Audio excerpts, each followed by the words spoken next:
Okay. Welcome, Nishu. Welcome to the session. Thank you so much, ma'am, for accepting my request. Yes, my pleasure. How are you doing?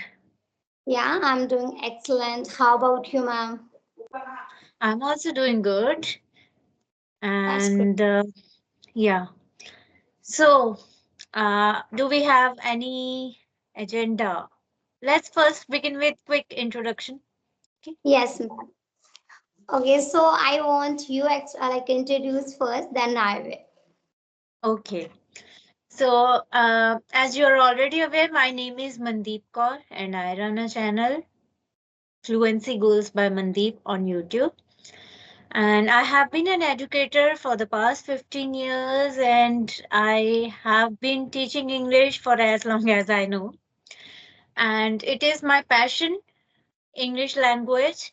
And as I'm teaching, I'm also learning a lot. And still, after 15 years and into teaching, still I think there is a lot to explore and learn into it. And that is regarding my passion. And I hail from Punjab, but I reside in New Delhi. I have been putting up here for the past 5 years. In my free time, I like to explore self improvement talks on YouTube, and I like to work on my self improvement, personal grooming, and also I like to sing and play music. So that is what I do. Tell me a bit about yourself. Glad to know about you, ma'am.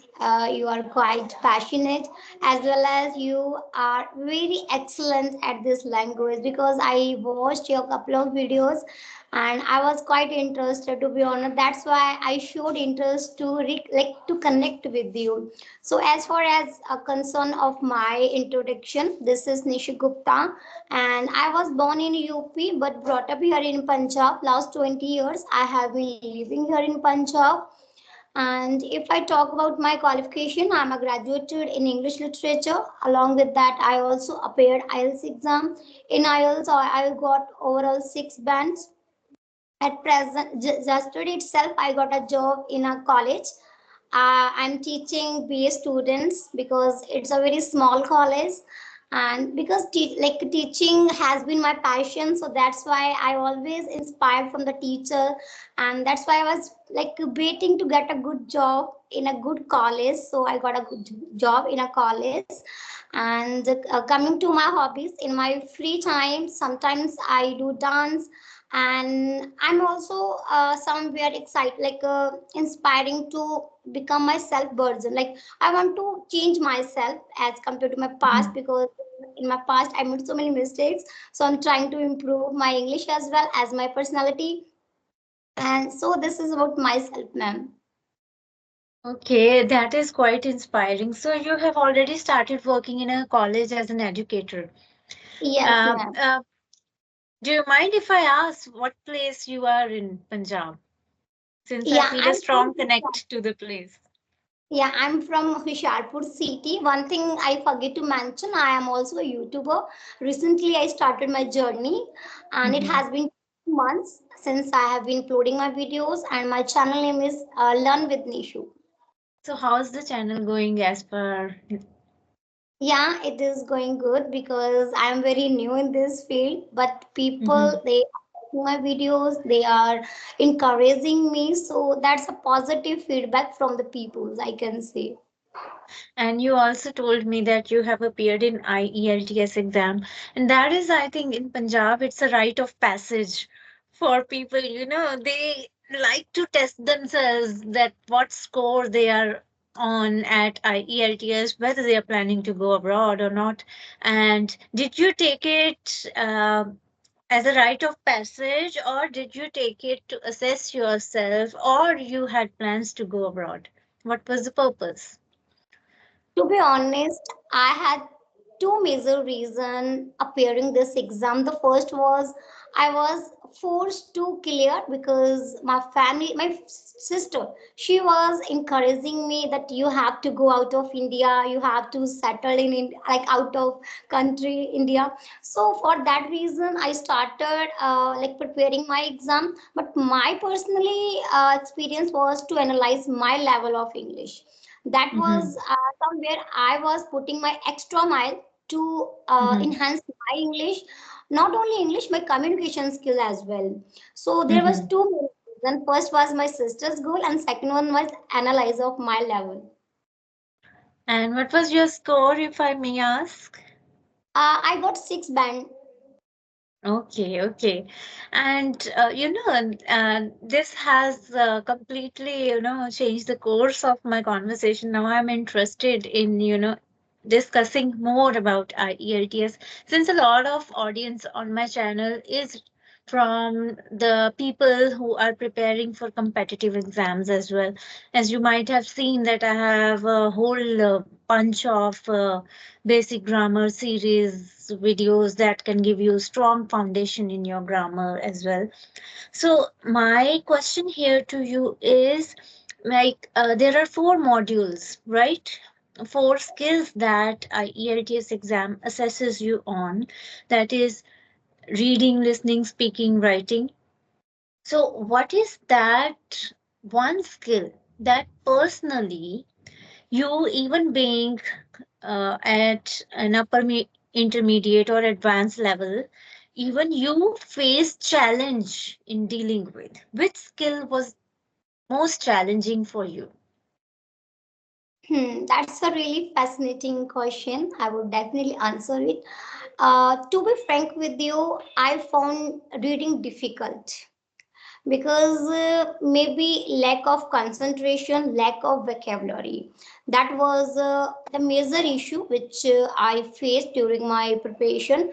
Although I was good at writing, listening, and speaking, right? Because Mhm. I was inclined towards speaking. Most of the time, I spent talking with people, but I gave very little time read books or just reading passages, right? And that time I would say that was my blunder. But people who are like preparing any competitive exam, if they are facing any difficulty that this module, this subject, they are weak, so first they should like grab foundation of, like they should start from that of subject. They need to improve that subject. After, if you think that yeah, my like this subject is good, then you focus on the four, like whatever the subject you have. Like I Mhm. had four Mhm. modules, so I was somewhere lacking in like reading. That's why I got very like low score. But I realized that I was about to give my second attempt, but my family said no, because you don't have to go out of India now, because you said us you don't want And to go. it's So I expensive thought also. they must analyze their weak point and start working on that. Then they go for all the subject. I took this exam, I believe, I think 10 years back, or 10 or 8 years back, I don't really remember. And that time I was like completely unprepared. Like I didn't even consider anything what is there, what I just uh, registered myself and sat in the exam, and I ended up missing my speaking test first of all. In one exam, I have taken it twice because in first I missed my speaking test. I later realized, oh, it can be, it was set up a day before the exam. Usually it is after the exam. So that I missed, and I ended up scoring 8.5 on reading and other modules, but that was invalid as I missed my speaking test. And I got 7.5 in listening. And I was, sorry, not listening, speaking. And I was wondering, where did it go wrong? Like, why 7.5? Why not higher? And it is years later when I started teaching IELTS that I realized that even if you are very good at language, I was very good at reading because it was my passion. I learned the language from reading only, mainly. So even if you are good, but there are certain, ways, methodology to approach these tests, especially in speaking. So they have a whole rubrics as an examiner to assess you on that. And the more thereafter, however, having said that, and these kind of phrases that you use in speaking to Yes. form complex sentences, they give you more points. So it is not just about expressing yourself. One, this was the factor. Another, I understood years later that regarding writing also I ended up getting I think 7.5, but I wanted higher. And that also only after teaching I came to know these are opinionated essays, non-opinionated essays, and this is how you need to structure it because I was completely, I took it unprepared. So there is a whole different approach. Even if you are a very advanced speaker, you are very advanced at the language, still, a 15-day or 1 month crash course actually to give you an insight into the rubrics, into the assessment of this test gives a lot of insight how to score better. So I wish I had taken some, coaching, just 15 days, just to know what this exam pattern is all about and all. So I could have scored better. I was not happy with 7.5, wanted 8, 8.5. That would have been good. Okay, now that brings me to the next part of our conversation. As you have mentioned that have started teaching literature in college, right? Yes. So, what aspect of literature as a teacher excites you? Because there is prose, there is poetry, and then there is language also somewhere. Apart from literature, we have to teach that in college level. So, what aspect of the language, English language, that teaching excites you? First, let me clear for one thing. Actually, Mhm, they were finding a teacher, and exams are around the corner. And they just saw my resume. Like one of my teachers, they recommended that there is a girl and she is good at English. If you found capable to her, then you can just you can take her interview, right? They took my interview and they were saying that we also have a literature student. Though I had mhm, a very like a superficial knowledge about the literature, I was a student of literature, but somewhere mhm, I to study, right? So I told them that before teaching them, I will like prepare myself any topic. Then I will just deliver my topic or whatever they are like whatever. mhm. Demo session, yeah. Right. So, but though I am able to teach language like a compulsory subject, and if Mhm, I talk about like why I have a like a interest in literature as well, because there are so many writers like Shakespeare, John Milton. Somewhere I love to read them, like because mhm, when I was studying in a first year of master, that time I gathered so much knowledge about different kind of ages, like romantic age or Shakespearean age, or like that various kinds of it. So somewhere I found like English literature is quite like inspiring, right?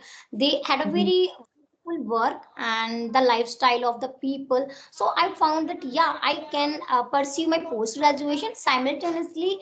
It would be a better opportunity because again I have to mhm, pursue my post graduation. So somewhere if I teach students, first I need to prepare, and in this way I can manage both like my exams mhm, as well as teaching. I'm not good at literature, I can't say that, but yeah, I can deal with compulsory subject because that is not very much difficult. But if I talk about the literature, you have to go profoundly. You have to analyze the many writers, their work, yeah. the people, right? So it is quite difficult, but I will prepare. Then I will like teach them because I am just a Mhm, graduate.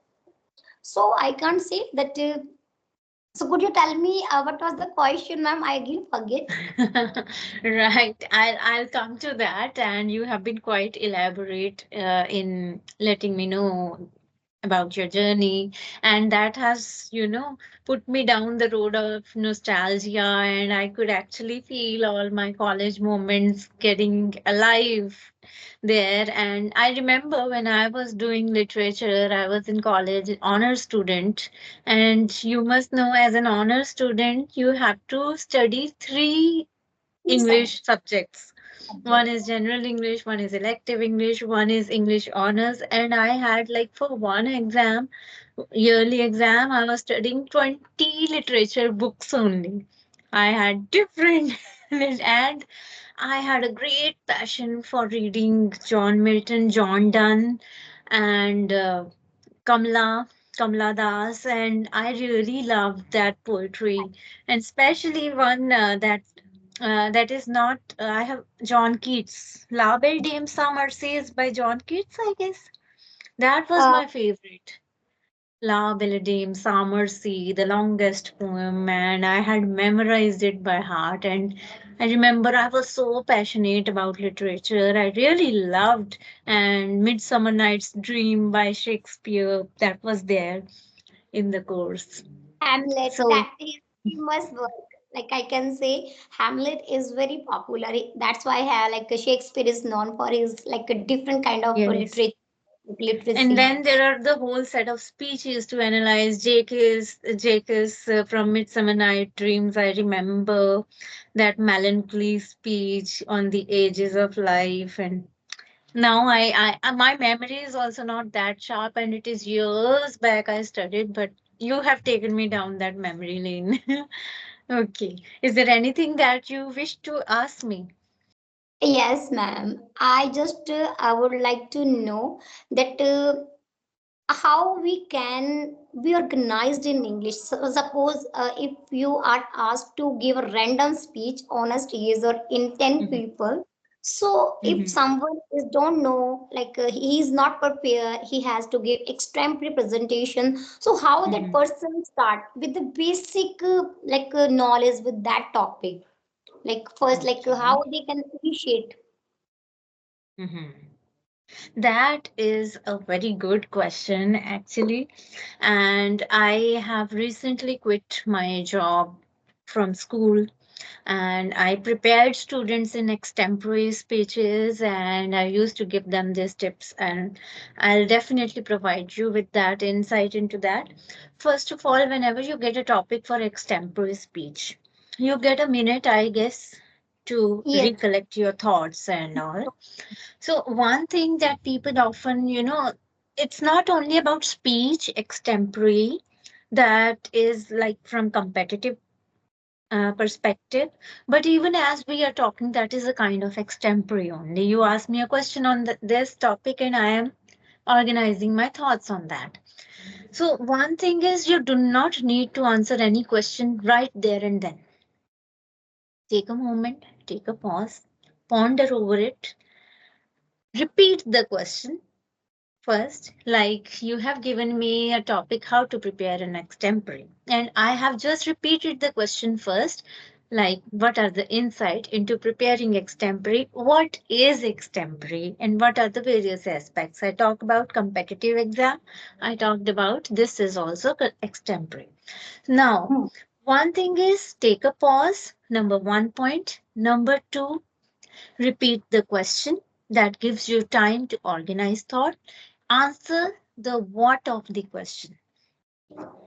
Number three, answer the what of the question. Whatever you have asked, just explain what it means. Number three. Number four, you brainstorm in your mind all the WH questions around it. That is called brainstorming. WH question: what, where, when, why, how, whom, whose. So there are various aspects that you can explore by talking about the subject. Let's say you ask me a question, what is your favorite restaurant? Okay. Yeah. So, so first of all, I'll begin by answering yes, I have explored many restaurants in this city. So I'll just talk about first thing restaurants. Going to restaurants, when do I go? Where do I go? Out of that, I'll pick one. Which restaurant? Which WH answered? Yes, Why it's my favorite? yes, ma'am. What do I like to do there? What is the ambience in it? Talk about various aspects of the thing, whatever you are being asked. So use your five senses also. If it is something descriptive, you can use your five senses: eyes, ears, how, eyes, what do the eyes see?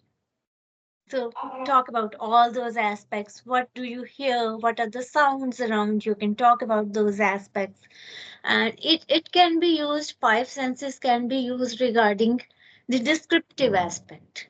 And there are other WH that you can go on explaining as you talk. So that way you can easily go to talk at length about any topic for about 2 minutes, easily 2 to 3 minutes.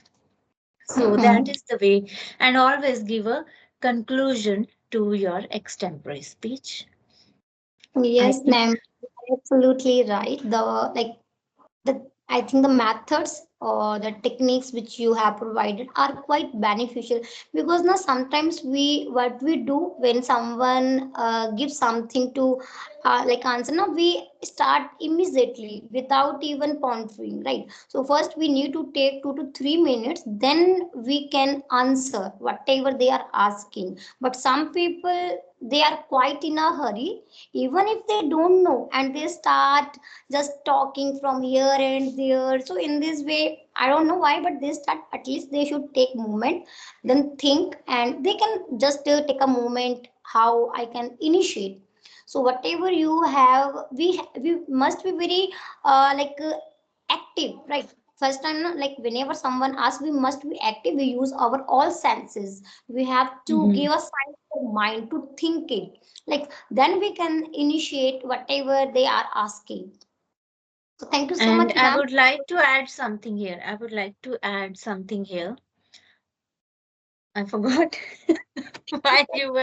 while you were going on. I had it in my mind, and I was waiting for you to finish. I thought I'll add it later, but it was a very important point, and it's just completely skipped the mind now.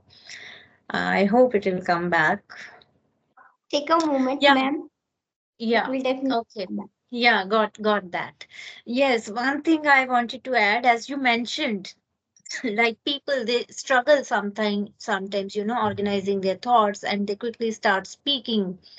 So what we can do here is, see, if you are at a beginner level, you do not have much exposure in giving extempore speeches. Not all people, let's acknowledge this fact, that not all people get this chance to give a speech impromptu.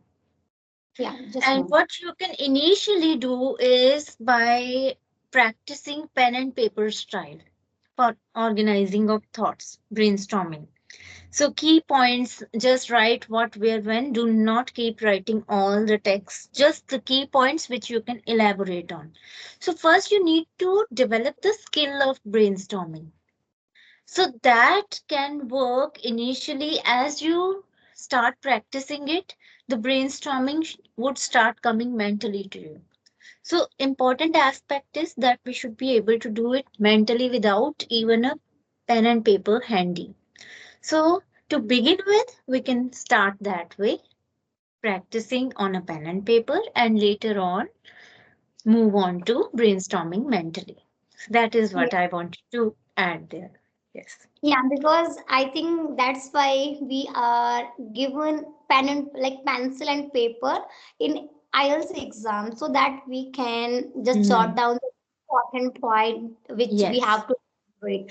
So I think, yeah, if someone is like assigned exemplary speech, anything like so they can write down whatever in their mind, how they can elaborate points, right? So what is the important of that thing, so then they can start speaking about that topic. So this is also a good method, I can say, to practice if someone who is uh, in this field, like it's extemporary Yes. preparation. And one thing I have seen students make this mistake actually while training them to prepare for extempore, while giving this method, practicing this of jotting down the points. There was a competition, and my girls, I had prepared them, and they ended up fumbling there in extempore speech. And later on, I looked at their, points, that what they have done. The mistakes that they had committed was they did not write just the highlight key phrases, whereas I had instructed them to write only the key phrases and elaborate along on those key phrases. The mistake that they did was write the complete sentences.